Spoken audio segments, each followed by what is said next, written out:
you know who the greatest player of all time played for. Oh boy.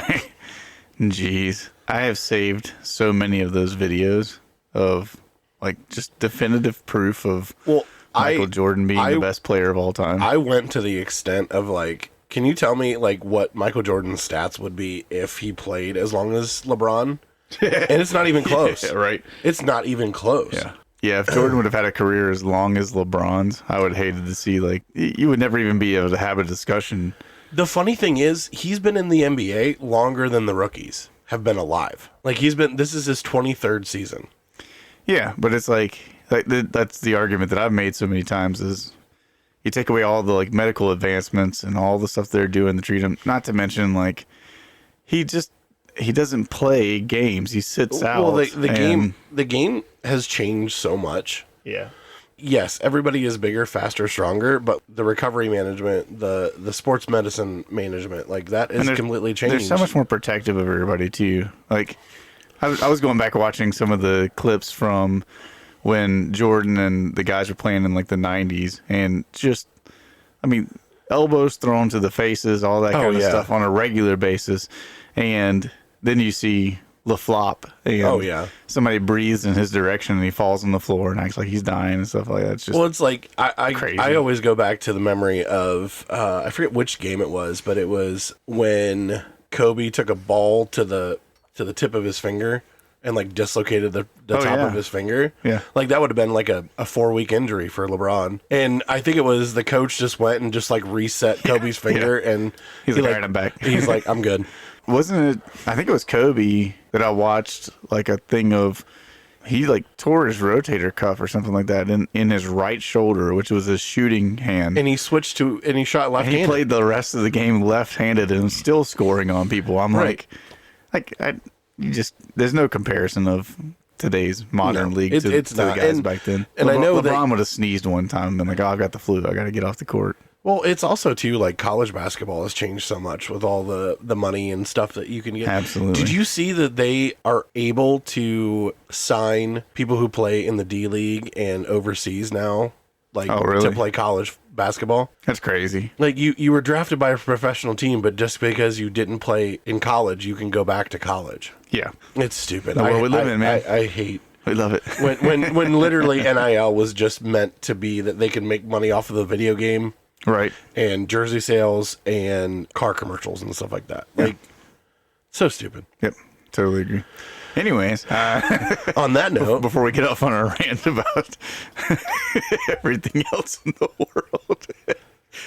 Good thing there's nothing else important going on in the world right now. No, not at all. It's just everybody's on the brink of World War III. But that tells you where Americans' priority is the fact that we're upset about the world of college sports now. Oh yeah, 100%. Well, you know, I don't give a crap about sports anyways, but yeah, I just hate hearing people compare. Maybe we should go back to like the world of gladiators. Maybe I can get back on board in sports with that. I would 100% get back on board. I might participate. You know, who knows? Might be time for me to let some aggression out. There you go. So I got a would you rather question for you to start us off. All right, let's go. This was the one that Josh was sitting here as I was like combing through some of my questions. What was this where you were laughing? I was chuckling about it. Yeah, this one is an interesting one for us because we say I think both of these phrases a lot. But crap. Here's the question: would you rather have to scream "Let's go" every time you stand up, or whisper "I regret this" every time you sit down? Oh my gosh. This might be the single hardest would you rather question on the podcast right? today. Man. That's really tough because anytime I'm getting to the age now where like I have to make a plan if I get down like too low, like if I'm at work and I have to grab something on the bottom shelf, I have to like make a plan of how to get up. Not to mention the dad grunts that we have to include on everything now. My family laughs at me because I do it all the time, like intentionally. I'll be standing up out of my recliner, which is not hard to get out of, and I'm like, I'd probably have to go with what was it? I regret this. Like every time I sit down. Yeah. I regret this every time you sit down, which would be hilarious because like there's so many situations that would be very funny in, and then so many situations where you would probably get fired from your job. You know what is absolutely hilarious that I just thought of? Imagine going to a Catholic wedding, either of these situations. Yeah. I think that I would pick the let's go thing, and only for the purpose of, number one, like, you know, like all of these things when we talk about these questions, people would get used to it over time. Right? Oh yeah, they're going to expect it eventually, so they're like, oh, he's standing up, so here comes the let's go. But I just think about, like, number one, it would be simultaneously terrible but hilarious. Like if you're at a funeral. Oh yeah. And they're like, okay, we're gonna start the viewing. You can walk by the casket, say your last goodbyes. And you're like, let's go. You stand up all pumped. But I just think about it too, like that. Like you think about every time that you stand up, let's go. You scream it.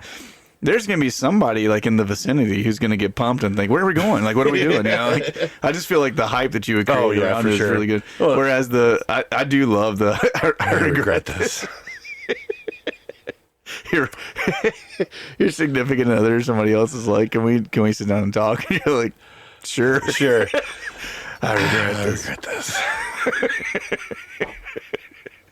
I just think it'd be hilarious. Either one of those could go so funny in so many different ways. And then, you know, you have somebody like me, like you said, you know, hey, can we talk? And I hate when, like, hey, I got to talk to you later. It's like, no, talk to me now.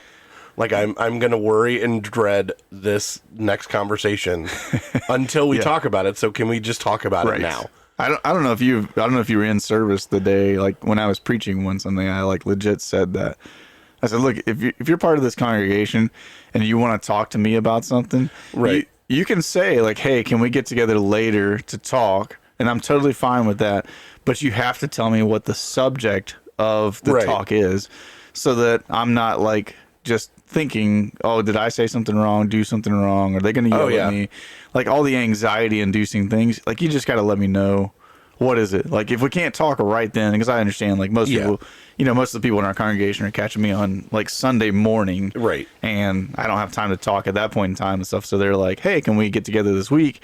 And I'm like, sure. But you're going to have to tell me right now what is you don't have to tell me the details. Right. I just want to know the subject matter so I can prepare myself mentally for what is. Because 9 times out of 10, it's totally fine. They're just like, oh, I just, you know, I wanted to know what we're teaching on or this, that, and the other, like simple things that I can answer and stuff like that.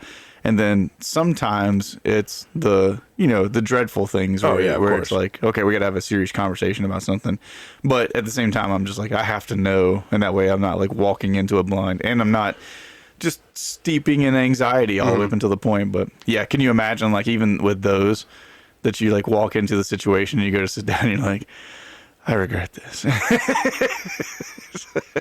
Every time. Oh my gosh, yeah.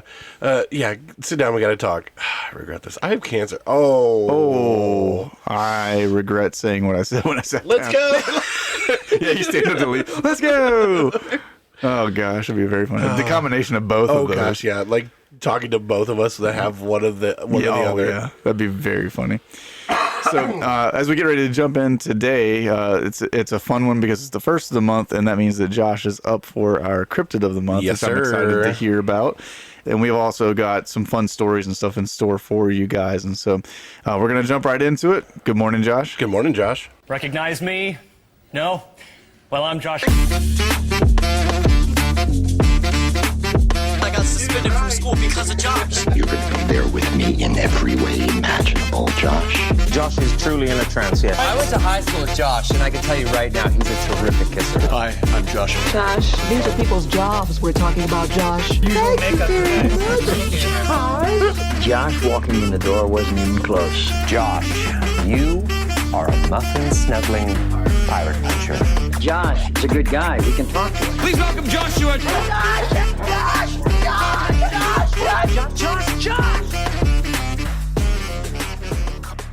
Hey, we did it right this time. We did it right. No button hesitation. Look at us figuring it out. That's great. We got this. Hey, so funny thing is that a bunch of those quotes that are in our introduction are from The West Wing, a TV show, because there's Josh Lyman is the name of one of the characters in it. As a matter of fact, the guy who is the kind of bad guy in Billy Madison. Do you know who I'm talking about? Oh, like the curly head, like the curly head dude. He's kind of got like a receding hairline and stuff. That's the guy that plays Josh Lyman in The West Wing. And yeah, so a bunch of those. The Josh walking in the door isn't even close. Josh is a good guy. You can talk to him.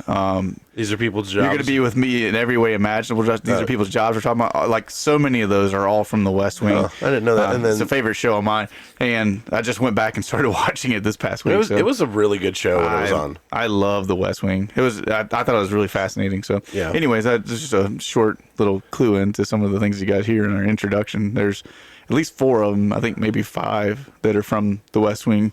From Drake and Josh. There's Ryan Reynolds. Ryan Reynolds with Josh Brolin. There's the guy that plays Ted on How I Met Your Mother. That actor's name is Josh, and so there's the one from the guy that plays Barney saying that in there. So there's a bunch of different random ones, but yeah. Thought it was interesting because I started back into The West Wing, and I was like watching, and I was like, oh, Josh. So, ironically enough, if we were doing points, you would actually get a segue point for our Cryptid this month. Hey, let's go. Today on Cryptid of the Month, we're going to be heading back to the hills of West Virginia. All right. Where UFO crash, the monsters glow red, and if you see something weird, 3 guys in cheap suits might show up at your front door and tell you to shut up about it. Yeah. So you didn't see anything. We're talking pretty much. We're talking about a shared universe, and I kind of teased it when I did the Flatwoods Monster, but we're going to look back at the Flatwoods Monster, Mothman of Point Pleasant, and today's cryptid is going to be the mysterious Men in Black. Hey, let's go. Somehow keep walking on stage after all those stories take their own place. Which, to be clear, not to be confused with Will Smith Men in Black. Right? Yeah, but who knows? It's one of those things. Like I know we tied together somehow. Yeah, we talked about people hiding in plain sight, and it's like, what if they just made a movie about it, just to like the whole like conspiracy where like Disney came out with the movie Frozen, so people would stop Googling Walt Disney's frozen head. Oh yeah, right. So it's one of those things where now if you type in Walt Disney Frozen, it's the movie's the only thing that comes up for it. Like so many different articles. Which I love that kind of conspiracy. Oh, so do like I. That. So do I, because it makes so much sense. Like, how can it not be true? Yeah, but I can't wait till the day the news comes out that they've cloned Walt Disney. Mm-hmm. It's like, that's gonna be so wild. Anyways, so same state, same decade, same tiny circle of UFO writers. Somehow, every time there's a glowing red-eyed thing in the sky, there's also a knock at the door from somebody who really doesn't want you to talk to a podcaster about it. So, a little bit of context. Like I said, we're going to kind of rehash Mothman and Flatwoods. West Virginia in the mid-20th century, small towns, coal, World War II munition sites, and lots of isolated back roads and hollows where weird lights in the sky can be extra creepy. So, in the same stretch of Appalachia ends up producing 2 of America's most famous cryptid cases. Flatwoods Monster, which we talked about a few months ago. Right. And then Mothman in 1966 and 67, and then the Flatwoods Monster being in 1952. Mm-hmm. So that one takes in Braxton County. This one is in Point Pleasant in Mason County. So they're very close in proximity. Okay. Flatwoods Monster takes place about 14 years before Mothman. So, and if you were a cosmic horror writer trying to pick a setting, you just drop a dart on rural West Virginia and call it a day. Right. So, I was about to say, as though West Virginia didn't have enough working against them already. Yeah, exactly. So, it's the home of the toothbrush. So, some quick factual things to kind of set everything up. So, date, evening of September 12th, 1952, the location, Flatwoods in Braxton County, West Virginia. So the initial sighting was around 7:15 p.m. Brothers Edward and Fred May and their friend Tommy Hyder see a bright object streak across the sky and appear to land in the farm of G. Bailey Fisher. So the boys fetch their mom, Kathleen May, and they go up on a hill with local kids. What? I just, it's just so funny, like the string of events and stuff like that, and like right. It's like, we think we saw an alien crash. Better go get mom. Yeah, mom. And then she stands up and like, let's go. Yeah. Dad says down. I regret this. So they go up on the hill with 2 other kids and National Guardsman Eugene Lemon. So Lemon shines a flashlight pulsing towards the pulsing red light and briefly illuminates a tall man-shaped figure with round glowing red face and a spade or a hook-shaped head. So the aftermath was nausea, burning throats, and sulfur smell were reported. Modern skeptical explanations point to a meteor, an aircraft beacon, a barn owl. Right. We discussed all that stuff during the Flatwoods Monster, right? Yeah. So with that, skeptical investigators argue that it was just a meteor. There were actual meteor showers in the area that night. Nearby aircraft beacon for the pulsing red light, and a barn owl perched on a branch, which, meteor showers or multiple crafts landing on our planet. Right. So how this ties back into our part of the Men in Black story. The Flatwoods is part of an early 1950s UFO boom, and a young West Virginia writer named Gary Barker, who I think we've briefly talked about Gary Barker. I can't remember if we've at least touched on him. I know that a lot of the stuff that was in like the cryptid manuals and stuff that we got from the Frogman Festival mentions Gary in the midst of it. So we talked about it some. Who is a known hoaxer. Yeah. So, you can take what Gary says with a grain of salt. So he works for the government. Yeah. Oh, sorry. Yeah, pretty much. So the same guy who helps turn the Flatwoods Monster into a national story later is the guy later who popularizes the Men in Black as creepy possible government, possibly alien. Definitely don't ask questions and enforcers of the UFO world. Yeah. So the Men in Black, so the origin case, and this is from Albert K. Bender. He is a UFO enthusiast in Bridgeport, Connecticut, so a little bit further away. Yeah. Ran the International Flying Saucer Bureau and magazine Space Review in the early 1950s. Not quite the accolades you might think that they would be. Right, yeah, exactly. So 1952 to 1953, Bender reports strange phone calls, headaches, telepathic messages telling him to stop investigating the saucers. Ooh, okay. So March of 1953 is known as World Contact Day. Apparently, I am just finding this out too, where IFSB members try to telepathically contact alien life at a set time. So basically, it's like, hey, we're going to get on this group call. So, It's like everybody that's a part of this organization is trying to focus their minds to communicate with alien life forms. Yes. Mm-hmm. Yep. Uh-huh. So July 1953, Bender. This is the equivalent of like when we were kids and we used to sit and try to move things with the force. While we were 100%. Yeah. I still do every time. I'm still sitting there like trying to push it. So July 1953, Bender says 3 men in black clothes come to visit his home, show credentials from a quote unquote higher authority, and communicate telepathically. And Jehovah's Witness. Yes, pretty much. And try to order him to stop publishing about UFOs, and they confiscate his materials. Okay. So 3 dudes in suits show up and claim to be from a higher... Flash some badges of some kind. And basically take all of his stuff that he's been working on. They're like the kids' badges from like the dollar store. Oh yeah, like the Spirit Halloween cop badges. Yeah. So later he claims that these 3 men were not human, but some kind of alien presence. Right. So a year after Flatwoods, while everybody was still debating barn owl versus space robot, Albert Bender in Connecticut is trying to organize a psychic group chat with aliens. He calls it C-Day. To be confused with D-Day, nothing important that happened a few years earlier. Why would you not call it something super close to that? For Contact Day, and his members sit down at the same time and try to mentally ping flying saucer people.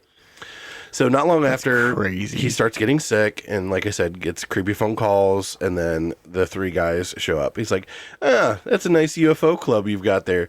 Shame if something happened to it. Yeah. So, and pulls out a neuralizer. Yeah.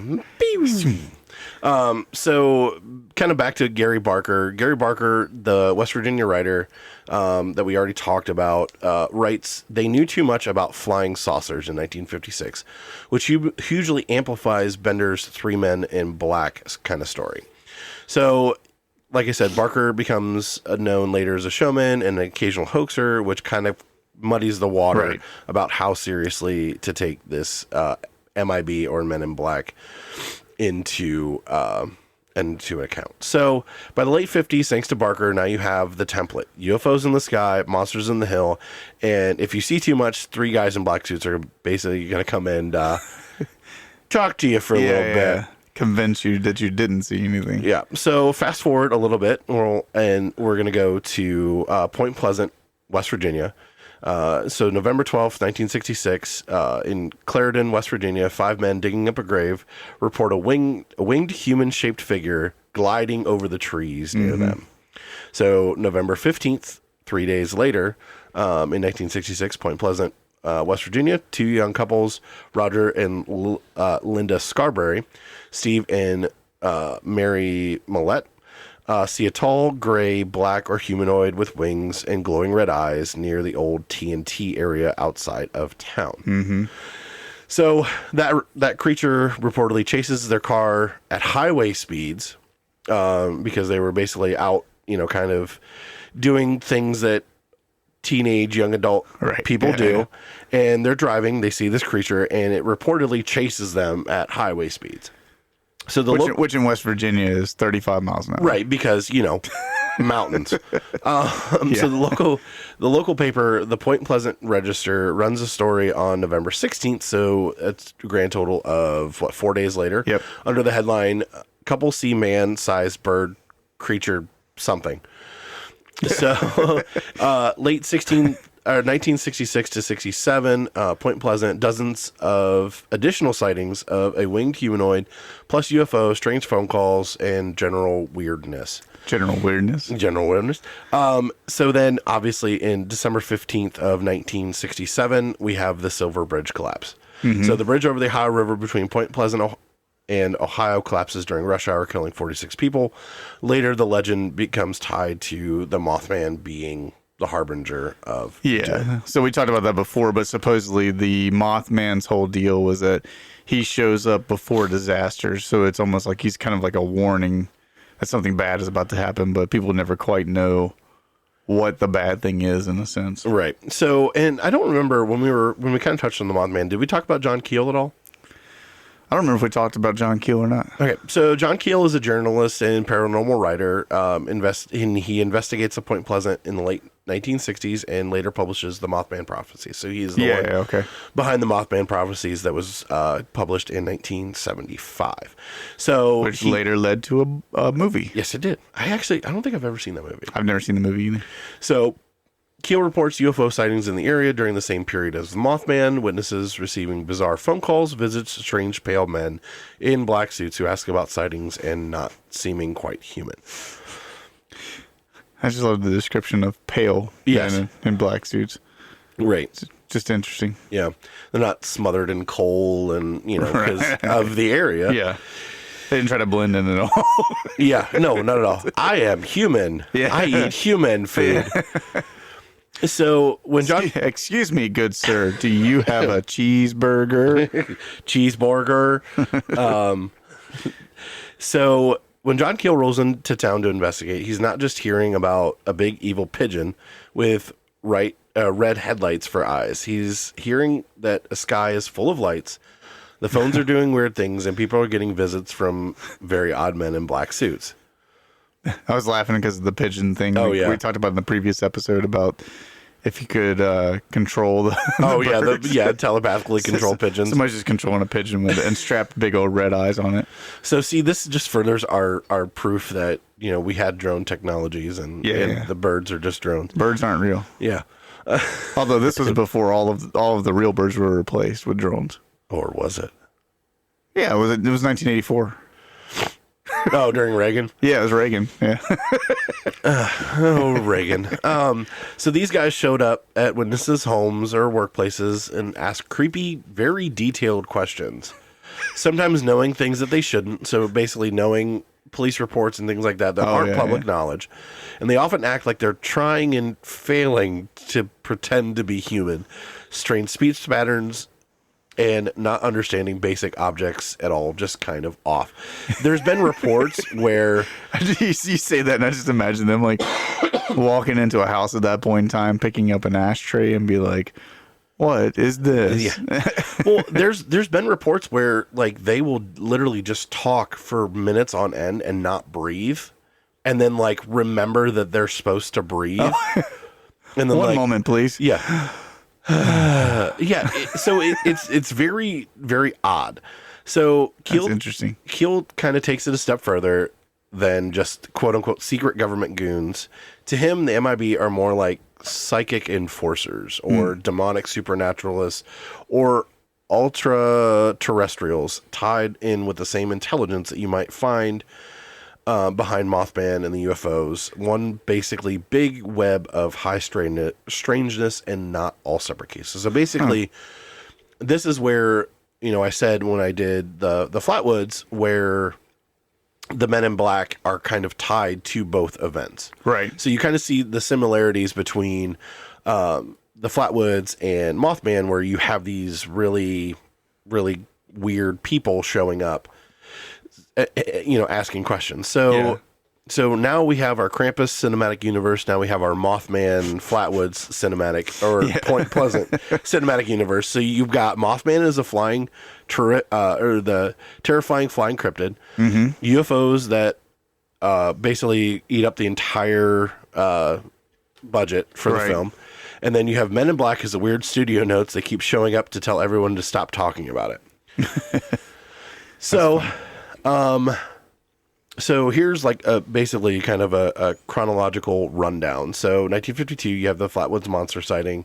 1952 to 1953, that's when Albert Bender's IFSB and his C-Day reported visitation from the Men in Black. Then you have 1956, you have Barker publishes his They Knew Too Much About Flying Saucers.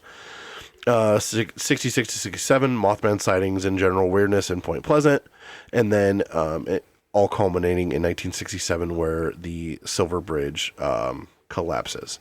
So basically, whenever these weird events, and there aren't very many modern iterations, there's a few here and there with UFO sightings, but you don't really see too much about the Men in Black like recently, which is kind of weird. But again, we kind of go back to the whole UFO thing, or now they're called UAPs, where how much of that was actually testing of advanced aircraft and things like that.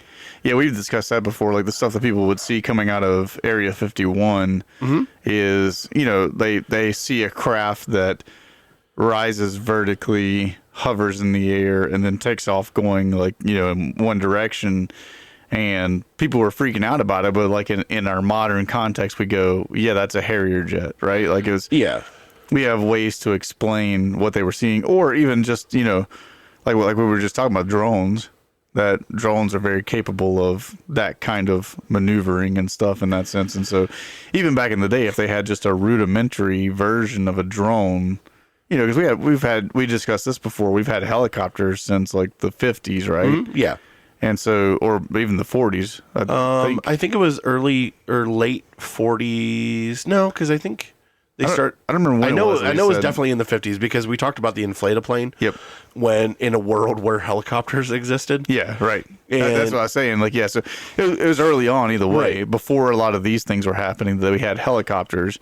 So if you've got helicopters, then you also have the availability of saying, okay, so what's to stop us from putting like the four of those rotors on one contraption and taking it up in the sky? And so there's lots of different things like that we could see nowadays as things that we have that are very typical in our modern context, that we would look back then and say, okay, these things that they were seeing were just tests of all of these things we now have as like normal everyday stuff. Right. And, we talked about the Lockheed SR-71. We've talked about the B-2 bomber, where it's literally just a giant wing. Right. I mean, if you saw that in the middle of the night with like minimal lights on it, like you would. I think if you saw that in the middle of the day before we knew what it was and stuff like that, people would be going, "That's an alien craft." Because it looks like a giant bird. Yeah, it's flat, but it's very menacing looking. Yeah, like it is. That's the whole thing. Like if you see one of those things, because like I think for the average person out there that's listening to this, when we talk about the B-52s and stuff like that, when you talk about these giant bombers, most people think of it as like an F-16 size type of thing, and they're not. No, they're enormous. Yeah, and we don't realize just how big they are and stuff like that. Like I've seen one in person, and it's like, oh, well, this is like a whole different ball game from like what I think of as a typical airplane, like aircraft thing. They're huge, right? And well, it's the other thing too. Like when we've gone down to Desden, there's a Air Force museum that's right by the Air Force base down there at Fort Walton. They have an AC-130 down there. Yeah, which is mind-bogglingly big. It is huge, but it's not even that big compared to like a B-52 Spirit or what is it? A B-3 bomber, the really long stealth quote unquote bomber, or even what's the name of that one that looks like the the whales that have like the really big head on the front of them, like the big dome piece on the top of their head. There's an airplane that's like shaped like that now that they're using for different purposes. Yeah, it's a cargo plane. It's called the Beluga. Well, no, this is not a cargo plane. This one is now being used for like spy missions and all this kind of stuff. Like but it's essentially supposed to be like a castle in the sky that they can like spy on everybody. And well, then you have the I just had it. It's the one with the big radar dish on the top. Oh yeah, those two. Like if you think about, if you saw that at just the right angle, you don't see the plane, but you just see the radar dish. Like, yeah, of course you're going to say that's a UFO. Yeah, if that thing happens to be making a turn and is tilted sideways, and you see that monstrosity in the sky, like any person's going to go, well, that looks like an alien ship. And I was curious because there is one of the largest Air Force bases in the United States in relative proximity. In Dayton, at Wright-Patterson, and it's only about 125 to 130 miles away from Point Pleasant. Yeah. So you have to think too, if they were testing aircraft anywhere else, it would probably be at a larger Air Force base because you don't have the internet, you don't have access to Google Earth at this time, so you can move aircraft around a lot easier. And you think about, like, I think I talked about this before. At one point in time when I was selling cars, I sold a vehicle to a guy who was a Harrier pilot, because like the place that I sold Fords at was like right outside of the main gate of Cherry Point, North Carolina, which is a big Air Force base. And so this guy comes in and buys a vehicle from me and stuff, and we're I find out he's with the Air Force, and so then I'm like, oh, what do you do? Like, what's your role in the Air Force? And he goes, I'm a pilot. And I was like, oh, do you fly anything cool? And he goes, yeah. And I was like, okay. And he goes, I fly Harriers. And I'm like, oh, that's really cool. And so he tells me, he's like, he said, the cool part of this is after he came and took delivery of the vehicle, because he special ordered a vehicle from us.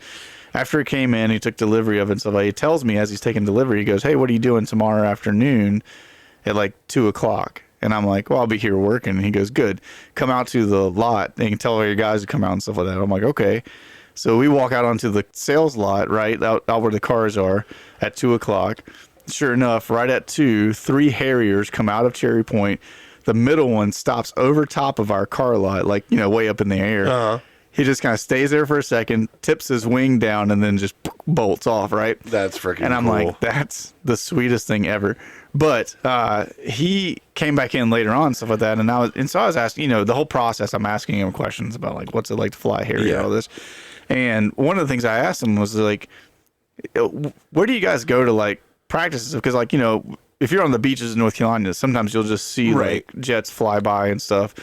And he goes, typically for our part of it, we go to the mountains of Virginia. And so this is going from the coast of North Carolina to the mountains of Virginia. If you're driving a car, it's 8 hours minimum to get there, right? Right. And so I'm like, oh, okay. And he goes, yeah. He's like, we'll fly around certain parts of the mountains that are like not restricted for us and stuff, and practice dogfights and all that kind of stuff and maneuverability and everything. And I'm like, oh, that's sweet. Like, how long does it take you to get there? He goes, 30 minutes. And I was like, to what? And he goes, yeah. He said, it takes us like 30 minutes to get to the mountains. We spend about 15, 20 minutes doing like dogfighting. Aerial dogfighting. He's like, it takes a lot out of you and stuff. He's like, so we'll practice and everything. And then, it's 30 minutes home. So it's like an hour and 15, 20 minutes. We've gone to the mountains of Virginia, done all of our practicing and gone back and are refueling by the time like you even think about it. And I'm like, that is nutty to me. But it goes to your point, though, of like, you've got Dayton or even Cherry Point, or you have, I know the Navy doesn't do a ton, but you have Langley that's not that far either. You got tons of places that are like, especially on the eastern seaboard, there's tons of military installations. And probably ones that we don't know of in too, Absolutely. Yeah. So that's, just to say that like even back then, there were plenty of aircraft that were capable of being in the area of Point Pleasant. There were, and this is another one that's going to go way down the trail in a sense.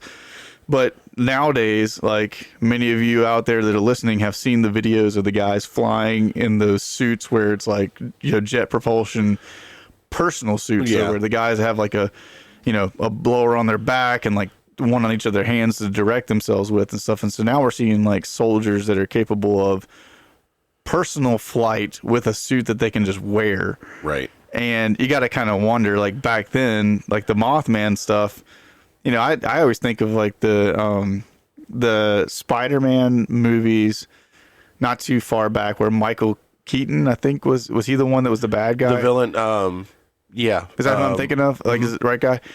So he played the guy that had the big metal wings and had like his eyes glowed red and stuff like that. Yeah. And it just makes me think of that. It's like, like that could have very possibly, there could have been some testing going on for the military back at that point in time. And that's where the Mothman came from. But yeah, like lots of stuff in that area that would kind of support this. And then we get into the whole deep dive of who is the government potentially working with? Oh, yeah. That could be these men in black as well. Like there's a whole rabbit trail to go down on that in the sense too. So I'm just a lot of curiosities, but there's a lot of things too that we could kind of explain away some of the stuff that we've seen. So kind of two eyewitness instances where these are like the prominent other Men in Black sightings that don't directly pertain to Point Pleasant or Flatwoods. So Dr. Herbert Hopkins is and this is a well-known account from 1970. He claimed he was at home alone working on a UFO case when a man in black suit arrived unexpectedly, saying he was represented by a UFO organization. So naturally, Hopkins said, "Come on in," which, right. I mean, it's the 70s, but like, okay. So Hopkins, sure, man. So he later described the man as extremely pale, with bright red lips, wearing an old-fashioned black hat and suit, speaking slowly and mechanically, and even wiping his lips to reveal what looked like smeared lipstick, as if it was like painted on. So Michael Jackson. So the visitor allegedly made coins vanish. He implied Hopkins should destroy his research and seemed to grow weaker. Back up a little bit. He made coins vanish. Yeah. So you have Penn and Teller meets Michael Jackson, I guess. I don't know. Like, so simple illusionary magic. Really? Yeah. Okay. So the aliens are just good at sleight of hand. Apparently. So he reported that he also seemed to grow weaker and more disoriented before leaving. So kind of back to that whole like pretending to be human kind of thing. Yeah, it wears them down basically. Yeah. So that's one. And then this other one was kind of interesting. So a widely circulated modern story involves a Niagara Falls hotel manager, Shane Stover, and a security guard who reported a UFO outside of the Sheraton Falls View a few weeks. And then a few weeks later, 3 men in black suits allegedly came to the hotel asking for them. And when Stover wasn't there. Okay. So he kind of goes back and looks at the CCTV footage. So the staff described the men as tall, identical looking, very pale, with no visible eyebrows or eyelashes, speaking in flat, emotionless voices, and a and basically terrifying everybody there. So basically, you have Howie Mandel and well, I was gonna say like anybody who has alopecia or Right. Powder from the movie Powder, trying to look more normal. So the CCTV footage shows two unusual looking men in black coats and hats entering the lobby, which believers treat as a rare visual evidence. So this is the only quote unquote visual evidence that we ever have of these men in black. Sure. Those skeptics note that there's no way to prove that there was anything than just two oddly dressed visitors. I was just thinking more about like these guys trying to talk like human. Right. Hello, fellow human. What a wonderful day for basketball. We're having outside today. Yeah, it just has the inserted like mechanical AI quotes. Yeah. So across all four of these cases, when it goes back to Mothman and the Flatwoods Monster, and then these two cases, you have black suits, hats, sometimes oddly fashioned or wrong-fitting clothing. You have a weirdly pale skin and quote-unquote, off facial features, no hair, odd lips, strange eyes. Right. Worst dating site ever. So robotic or stilted speech and lack of basic social understanding. So me on a Tuesday. And then you have an agenda focused on UFOs or paranormal events coupled with the implicit or explicit pressure to stop talking, stop investigating, or destroy the evidence. So these guys are just showing up for the intimidation factor of like basically you didn't see anything, stop talking about it, stop apparently so sharing anything. This kind of lends credence back to, I made the joke of like, what if all the UFO sightings are just like teenagers coming to Earth and playing pranks? Yeah. These are basically their HR legal team basically coming down to be like, so. Right. Or they go back and they tell their parents what they did, and the parents are like, we got to go fix this. Yeah. But it's the same kids every time, so that's why they always look the same. Yeah. It's actually just all of the alien kids' moms pretending to be men dressed in black suits. So, hence the lipstick and stuff like that. They're like, this is what the Earthlings like. Yeah. So that's kind of the lore and how Flatwoods and Mothman kind of tie together with these mysterious men in black. Men in black. Interesting. That's really funny stuff. Yeah, and so I would love. It would be really cool to kind of see because I remember like what was it in Men in Black in the movies. There is like a story of like the first encounter of like aliens coming to Earth. That's how the MIB got started, all that kind of stuff. And that's Tommy Lee Jones' character's backstory. Yes. Basically, he was going to go on a date. He finds the alien. They come down. They make the peace accord and everything. And he, because Jay sees the picture, Will Smith's character, of a guy holding flowers. And he's like, oh, you brought him flowers. Yeah. And then it kind of later reveals that, about the date and all that kind of stuff. Yeah, about the date. Yeah, and so it makes me wonder, like, because, they kind of gave that backstory of it, but it makes me wonder, like, could there be, like, a fuller story kind of laid out of how the MIB came to be? Right. Even in the modern context, like Will Smith and Tommy Lee Jones and all that kind of stuff, if these guys were the kind of like precursors to even that beginning story and stuff. Like, I would love to see them do like a movie that goes back even further. You know what I'm saying? Like, oh yeah. Well, they kind of Tommy Lee Jones leads up to the moment that he makes the accord and starts the official MIB. Because what is it? Men in Black 3, where he goes back in time to prevent.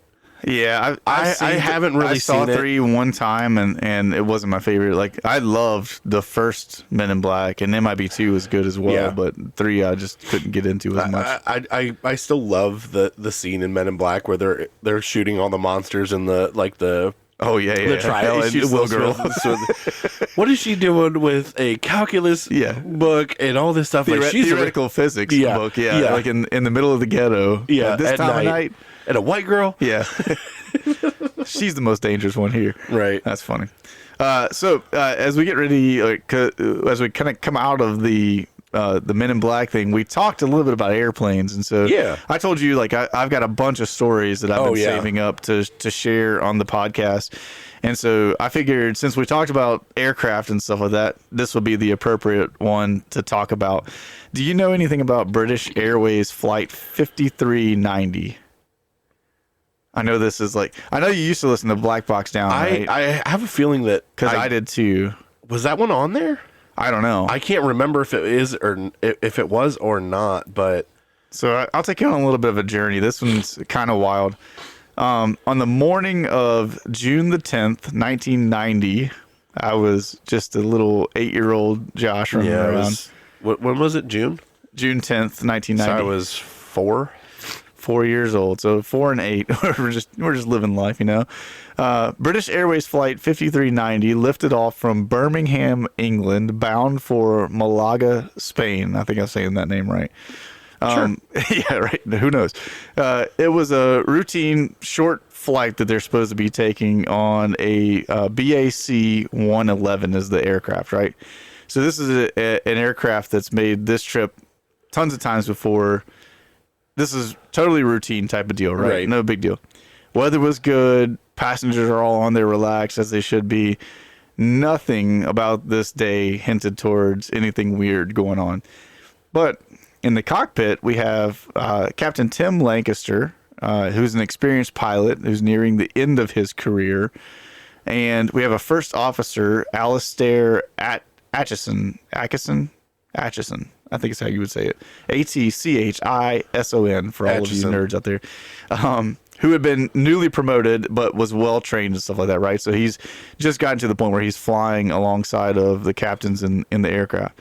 The aircraft took off, climbed smoothly to a cruising altitude of about 17,000 feet, and I'm sure you know this from listening to Black Box Down and stuff like that, but for all of our listeners out there, whenever pilots get to cruising altitude, it's a pretty normal thing for them to kind of like loosen their harnesses, maybe even unbuckle sometimes, just so that they can also do like we do when we're back in the passenger area, get comfortable. Right. Because it's going to be a long flight. They want to be comfortable. It's just like when we're driving in our vehicles, we do things to make ourselves more comfortable and stuff. Right. So, And I mean, they also have like the luxury of autopilot and computer programming and stuff like that. So he loosens his harness, right? Loosens his shoulder harnesses and stuff.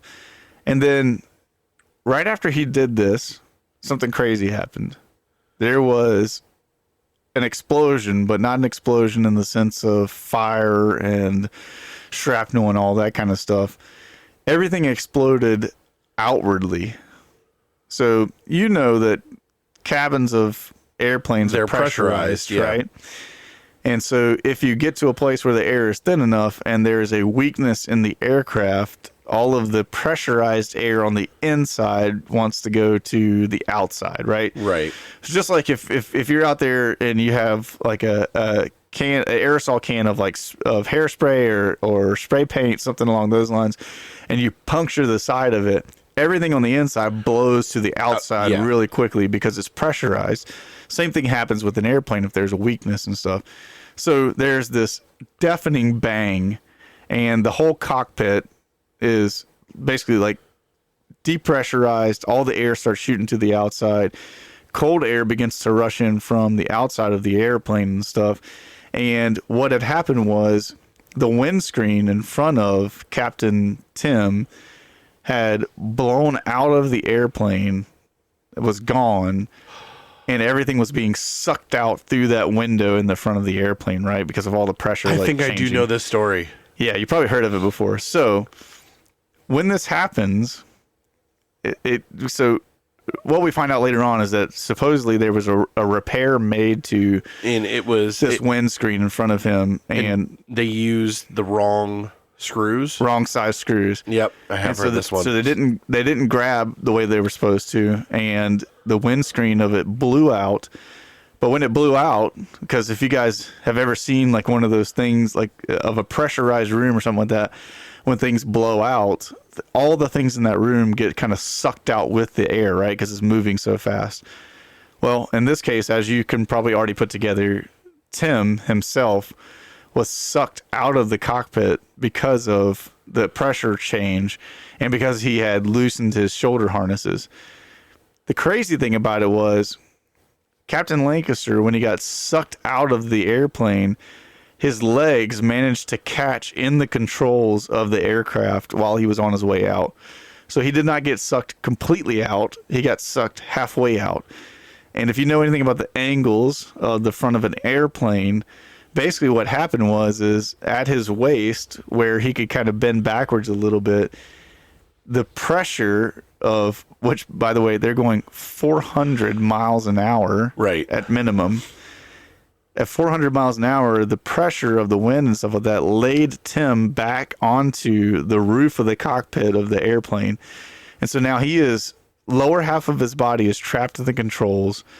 Upper half of his body is pinned against the top of the airplane because of the air pressure. And they were at cruising altitude, right? So 17,000 feet. They were at 17,000 approximately. So when this happens, you can imagine all the people that are kind of there in the area and stuff that are freaking out, trying to figure out what they're trying to do. And the first officer, Atchison, looks over and realizes, okay, first off, I'm alone at the controls now because the captain's just been sucked out of the window. For a second, they thought that he was gone, right? Oh, of course. Everybody was like, oh, we just lost the captain. Yeah. But when he glanced to his left, he saw the captain's body still pinned there in the place, right? So it's still being held in its spot. The captain was unconscious, as you could imagine, from being sucked out of an airplane. Right, and the altitude, the low volume of oxygen at that altitude, which is close to where the oxygen is survivable. Yes. So, yeah, you can still breathe at that altitude, but it's like, minimal breathing type of thing. But he's passed out just from the impact of being sucked out, slammed against the airplane, all that kind of stuff. And almost immediately ice begins to form on the captain's clothing and on himself and stuff like that because it's freezing up there. Yeah. And so his body is just being like battered against the aircraft. So Atchison has to make a decision in this moment, right? He has two responsibilities. Number one, my captain is now caught in the controls and is hanging out of the aircraft on the roof, and I'm the only person qualified to fly this aircraft. Right. So what do we do? So he initiated an emergency descent, obviously. So he starts pointing the aircraft down. It's, in particular, one of the things that he's thinking about is I need to get to thicker air so the captain can breathe, and potentially warmer air so that he doesn't freeze to death. Yeah. And so he's fighting because the wind is trying to rip the controls out of his hands, especially with the depressurization and all that kind of stuff. So thankfully, hearing everything that's happening and stuff like that, the cabin crew who are working in the back rushed to the cockpit and stuff, which I don't know how you even handle that situation, because I'm sitting there thinking, if I'm the person that's in the back of the plane and I hear that kind of explosion, and then when you get to the door, you can imagine that there's pressure working one way or the other on the door, either trying to suck it open or slamming it closed and keeping you in there in a sense. But they get there, and so there's two flight attendants, Nigel Ogden and Simon Rogers, who they see this whole scene playing out, everything that's going on, and did the only thing they could. They rushed in and grabbed onto Lancaster's legs and held on to him for dear life. Yeah. So they braced themselves in the doorway of the cockpit, gripping with everything that they had onto the captain, knowing if they let go that this could be his last moment of life, right? He's gone. So for 20 minutes as the plane descended, these two men had to kind of take turns going back and forth holding him. They said that even as they're holding him, because of the air coming in, they're freezing and stuff too. And so everybody in the cockpit is trying to stay warm, trying to do all that they can. And of course, Atchison is doing everything he can to guide the aircraft down. And he was headed back towards the Southampton airport. And so that was the nearest suitable runway that he could get to. He had never landed this aircraft before. He had never landed a aircraft missing half of its cockpit, right? And he had never landed with a human being dangling outside of the plane. So you could imagine. I was going to say, I can imagine that not many people would have that kind of experience with experience. that. Right. Yeah. This is not in the manual. Like, by the way, when your captain gets sucked out of the cockpit and is Let me laying turn on to top of page it. 5, subsection C. Yeah, you can imagine. Yeah, like Atchison sitting over there in the co-pilot seat, steering with his knees, and he's like, "Hang on a second, guys." He's like doing some reading in his manual and everything. Oh my gosh, the cheesy like promo or like the work safety videos. Oh yeah. What to do when your pilot or when your captain is sucked out of the aircraft? First, don't panic. What do you mean, don't panic? Right? Yeah. It's like my dad used to tell me when I was younger, if I would go flying and stuff like that. He goes, "You know what you do if there's an emergency on an airplane?" And I was like, "No, what?" He goes, "You tuck your head between your legs." And I was like, "Why would I do that?" And he goes, "So you can kiss your butt goodbye." Yeah. Yeah. So oddly enough, like against all odds, Atchison lands the airplane on this airstrip. Of course, emergency crews rushed into the plane. The cabin crew finally got to kind of release their grip on Lancaster. Lancaster was pulled back inside, and against all logic in this case, he lived. Right. And that's kind of one of the things when we were joking about that. Like I knew that he survived this, and that's why I was like kind of being able to joke about it because like exactly. Yeah. If you lost this guy, it would be a much more tragic event. But they said that he suffered multiple broken bones, had frostbite. Was in shock, obviously. No. but he survived, and just 5 months later, he returned to flying which is crazy. So the investigation, like I said, it later led to that the windscreen had been installed with incorrect bolts during a maintenance thing that they were doing on it. The bolts were slightly thinner than required, and at altitude, because of the temperature change, they shrunk and didn't fit inside the thing anymore. So that's what released the windscreen. So British Airways Flight 5390 became a landmark case in aviation safety, changing maintenance procedures across the globe for how they deal with putting in windscreens. And it's like one of those things where like listening, like if you want like a good aviation podcast for an average listener, check out Black Box Down. It's not a renewing podcast anymore. It's kind of an archive podcast. If you can find it, listen to it because they do have a little bit of language in it. We'll give that taste of it in a sense, but the early episodes, yes, but like the later episodes, it's much more family friendly, right? Yep. But it's one of those things where they cover airplane disasters, and they also tell you what standards were changed because of those incidents. Right. Yeah, they tell you what things got better because of those incidents that happened. And I would say, like, if anything, like, I know that some of you out there are going like, oh, I don't want to listen to things that talk about airplane crashes because I fly a lot and stuff like that. If anything, it's made me more confident in flying, listening to those stories and stuff. Not to mention that most of them, the vast majority, happened years ago, and like I said, they changed industry standards for the better for all of us. Yeah, and so my wife hates to fly, and I love flying. I do too. So I've always tried to like convince her like you are much more likely to die in a car accident. Oh yeah, statistically than you are in statistics back that up. Yeah, so. But it's funny because flying. One of the things like they did a story on the airport in San Francisco. Yeah, and because of the altitude and the wind currents and things, they have to do like a slam dunk where basically they go and then they basically drop and land. Yeah, and it's like I've flown in and out of that airport and I never noticed it, but then I was like, well, I do remember the descent was kind of right. Yeah. Oh, I can feel my stomach in my throat the entire time. Yeah, and it's one of those things where like I love that feeling when you're kind of.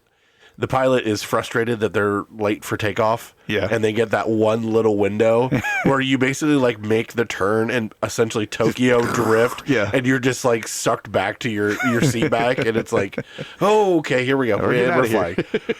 But yeah, I love flying. I'm excited to fly here in a couple of months out to Arizona. Yeah. So we'll fly during the day. So it'll be nice. I flew with a pilot one time. So it was hilarious. The whole flight was hilarious. when we're taking off, as we're on the runway, like gaining speed and stuff, right before we take off the ground, he comes over the intercom. He goes, I think I can. I think I can. I think I can. Which was, I almost fell out laughing, dude. That was hilarious. And then I told, I forget who I was flying with at that point in time. But when we landed, I told him, I was like, that guy had to have been an Air Force pilot that did aircraft carrier landings. Because when we came in for a landing, when those wheels touched, that plane stopped. And I don't mean took a while. I mean like stopped. That dude, as soon as he touched the ground, that thing went, and we're taxiing to. I was like, good grief, dude. Yeah. I was joking around about it. And I was like, this guy must have been an Air Force pilot to have that kind of humor about flying and to, of course, to stop that quickly when you hit the ground. That's crazy to me. But anyways, as we get ready to wrap up for today, you want to remind everybody of what we like for them to do? So at the link at the bottom of the show notes, you'll have our link tree. It has all of our major socials on it. Major socials. And go ahead and check them out. Whether it's Instagram, Facebook, YouTube, the podcast, go ahead and like and share that link tree. That's the best way to get this podcast out there. Yeah, we'd appreciate that. And when you go to any of our social media things, we would appreciate you interacting with those in all the different ways that you can. If you will leave a like, love, whatever reaction you want to, even if you're angry about it, leave an angry reaction. But leave a reaction, leave a comment, and share those things out. That's one of the easiest ways to help us kind of get out to the world around us and help us to spread this podcast some more. We hope that you guys enjoy all the crazy things that we talk about, and we're looking forward to diving into more fun subjects and stories with you in the next episode. Yes, sir. So we will see you guys in episode 6. Bye. Good. I was going to go for purple. I don't know what purple does. I'm not sure. Purple's the SpongeBob thing, I think. He's just standing there, menacingly. He's just standing there, menacingly. Actually, that probably would attract with as long of a pause that we had. That's very funny. So, looks like this internet thing's going to stick around for a while, huh? Maybe.